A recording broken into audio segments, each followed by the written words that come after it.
Welcome back to the deep dive. We take complex sources, boil them down, and give you insights that, well, actually stick. Today we're tackling stress, not just feeling stressed out, but digging into the deep systemic ways it impacts your health. It's something we all experience, but maybe don't fully grasp. Our source material lays out a really clear map. It shows how stress isn't just mental, it's a physical force hitting 5 key areas.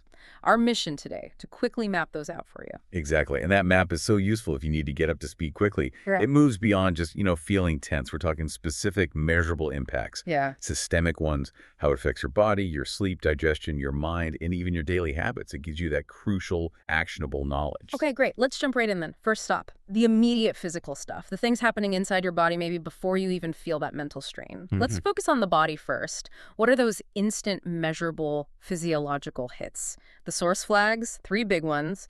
2 are pretty familiar signals. Stress raises blood pressure, and it increases your heart rate. We've all felt that rush, right? Right. But what's the deeper issue when this becomes chronic? Well, the key word there is chronic. Think about that fight or flight response. It's meant for short bursts, emergencies. When stress keeps that system simmering, running high for weeks, months, you're constantly pushing your cardiovascular system hard. It's like running an engine in the red constantly. Over time, that wear and tear, it can actually cause issues like inflammation, even microscarring in arteries. It turns a survival tool into something degenerative. Wow. So the body's stuck in high gear, basically, with no downtime for repairs. That's a good way to put it. And running in high gear uses a lot of energy, which brings us to the third point from the source, weakening immunity. Right. If your body's always diverting resources to handle these perceived emergencies, the high blood pressure, the adrenaline, it has less left for, well, basic maintenance, like your immune system. Okay, so the resources needed for fighting off, say, a cold are being used to prep for a danger that isn't actually there physically. Precisely. Chronic stress puts your long-term health maintenance into a kind of deficit. It's why, when people are under intense pressure for a long time, they often get sick more easily or take longer to recover. The emergency response team is hogging all the budget, essentially. You got it. Okay, let's pivot a bit. From the heart and immune system to another area that really feels stress fast, digestion. That knot in the stomach feeling is real for a lot of people, and the sources get specific here. They mention things like actual stomach pain and even making conditions like irritable bowel syndrome or IBS worse. How does a deadline translate into gut pain? What's the mechanism? It's all about the gut-brain axis, sometimes called the second brain. It's this direct communication line. When you're stressed, your brain releases chemicals like cortisol and adrenaline. These don't just stay upstairs, they travel. And they seriously affect your gut, how fast things move through, how sensitive it is. So under stress, things might speed up erratically or clamp down. For someone with IBS already, this chemical flood is a direct physical trigger. It causes those painful spasms, inflammation. The mental load becomes real physical distress. So you can't just think it away because there are actual chemicals messing with the physical process down there. Exactly. It needs specific management, not just positive thinking. Makes sense. Okay, let's move from the physical side up to the control center. The mind and our ability to rest. This is segment 2, looking at the mind and sleep. Starting with the mind itself. The stress mess with our thinking. The sources list 3 key problems. The big ones are there. Anxiety and depression. But there's another one that's really crucial, especially if you're trying to learn or perform. Difficulty concentrating. Ah, yes, difficulty concentrating. That's a sneaky one, especially for anyone trying to absorb information. It's rooted in how the brain works. See, your prefrontal cortex handles the complex stuff, planning, focus, filtering out noise. It's sophisticated. But when stress hormones like cortisol flood the system, the brain shifts control.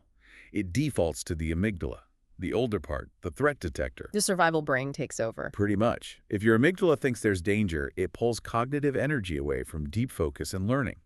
All resources go to scanning for threats, running emergency plans. It literally blocks the neural pathways needed for that complex thought. It's a biological safety feature, keeps you alive, but it's terrible for, say, focusing on a report. So it's not just that you feel tired when trying to focus under stress.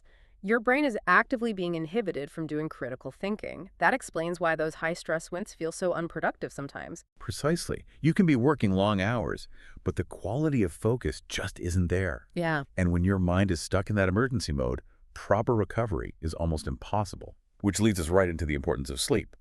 The body's repair shop, right? Right. And stress is a master saboteur of sleep. The sources highlight two big things: chronic insomnia, just not being able to sleep, Right. and even if you do get to bed, a general difficulty in relaxation. Why is it so hard to just switch off? Well, it links back directly to cortisol, that stress hormone we mentioned. For sleep to happen naturally, cortisol levels need to drop significantly at night. That allows melatonin, the sleep hormone, to rise. But with chronic stress, cortisol stays high. Your body's still running that high alert program we talked about, maybe a slightly elevated heart rate, muscle tension. You just can't easily shift into that calm, rest and digest state needed for deep relaxation and sleep when those stress chemicals are still active. And if you connect those dots, wow, stress damages the body and mind during the day. And then the insomnia it causes stops the repair process overnight. It's a vicious cycle. Absolutely. Lack of good sleep means the brain doesn't clear out metabolic waste properly, which makes concentration even worse the next day.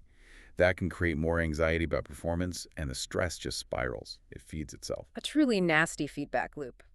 Okay, that brings us to the final domain, and maybe the most frustrating one: behavioral changes. Habits. This is where all that internal stress starts showing up on the outside in our daily actions, often in ways that hurt us more. The sources point to three common and usually detrimental shifts in behavior when we're under chronic stress. First two are about seeking quick relief.